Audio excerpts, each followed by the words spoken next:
Hey guys, long time no see. In this video, we're going to be talking about the quest Your True Potential and how you can overcome that power level requirement to move on with the story. This guide is going to be relevant for every single time this quest comes up because this is only the first of, I think, 3, maybe 4 times you have to do Your True Potential. I don't really remember because I haven't had to do them in a long time. But either way, what I'm going to show you in the video is still relevant. So the first thing I'm going to note, since you're brand new, you're not going to have access to stuff as easily as I would, who has a more established account and has at least, 2, 3 characters that can go run higher level shit and just give it to your alts. So one thing you should focus on first, I would say, even before gear, is leveling up your skills. Level everything up to level 5. And you'll see a pretty decent power level boost just off of that. However, if you're still shy of that 3000, you want to get gear. And this is going to be more focused on the later plateaus that you need to reach for your true potential, because eventually they're going to want you to be like 6 or 7k power level, I think, later on. And the best way you're going to do that is just getting gear. So you can see here, I'm kind of cheating. I have a tier 3 gauntlets, and you'll notice if you look at the stats, my primary stat on these gauntlets is attack. Attack is going to give you the biggest increase in your power level. So even though at this point, at least in chapter 3, you will not be in a position where you can get tier 2 and tier 3 gear, you can still get tier 1 gear from strongholds. And that's actually a very key thing, is just running strongholds. You're not going to be crazy strong, but the base level strongholds in Freedom City, even the boss ones, are going to be very doable for you if you have the bare minimum of leveling up all of your skills to level 5, at least your attack skills. The other thing is you can buy gear pieces from a vendor in headquarters, which I'll show you later. If you can't get a bunch of pieces with attack on it, if you can just get one piece that's primary is attack, in this case it's my gauntlets here, just like my tier 3s, my tier 1s are primary stat attack. So that means when you upgrade them, the attack stat is going to increase. If you're wondering, how the hell do I upgrade my gear? I'm going to assume you don't have a portable forge. So all you need to do is head out to the outpost, which is right outside the bridge where you would enter Freedom City. If you look over to the right here, there's a forge. When you interact with it, you can put a piece of gear in there, and you have to spend dark cubes to upgrade it.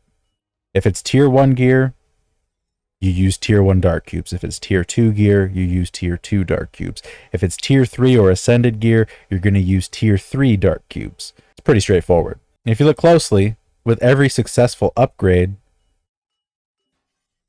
the attack on my gauntlets will go up. So after this succeeds, I will go from plus 12 attack to plus 12.5, and so on and so forth. Something to note with enhancing is after 5 failed attempts, you get 1 automatic successful one.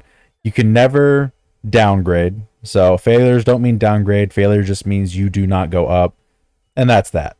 Now, if you're wondering where I got a lot of this gear, the only thing I actually got from drops were these boots and the gauntlets that you see down here. All the rest of these 4 items, the ring, the necklace, the chest, and the helm, I actually purchased this from a vendor in headquarters. So, let's head back to headquarters. And if you just head forward out into the lobby, you want to talk to Eco's gear shop right here. And as you can see, we have a whole list of gear. It's about 200,000 gold per piece. And they have it for every single class. So in my case, I'm healer. I bought a bunch for the healer. Now, if that's too steep for you, I'm going to say this again. Do strongholds. Strongholds, strongholds, strongholds, and just be ready for a bit of a grind. But I promise you, 3,000 isn't that bad. You will make it to 3,000. You have my word. Strongholds can take care of your gear, your power level, and your awakening level. Now, with that said, you also need awakening levels, right? You need to be level 5. You'll probably be like level 3, maybe level 4 naturally by the time you reach this point in the story. That, or hell, you may even be level 5 at this point. But if you aren't at that point and you're kind of struggling getting there, again, strongholds will get you the level. However, also keep in mind that you do get light cubes for every 10,000 XP that you gain. So if you are not actually at level 5 yet, you can go to your desktop menu here, go over to convert on the left side of the screen here, and you can turn your light cubes into XP. At this point, if you haven't spent any light cubes, you should have plenty to bump you up to level 5 at least. I should also point out, if you need dark cubes, maybe you're short on them, maybe you just don't have any to begin with. If you come out to where the church is, and you just go down the street, you can see a dark cube stack guarded by 2 nightmares. You don't have to kill the nightmares to get this. Just dodge around them, focus on destroying the cube stack.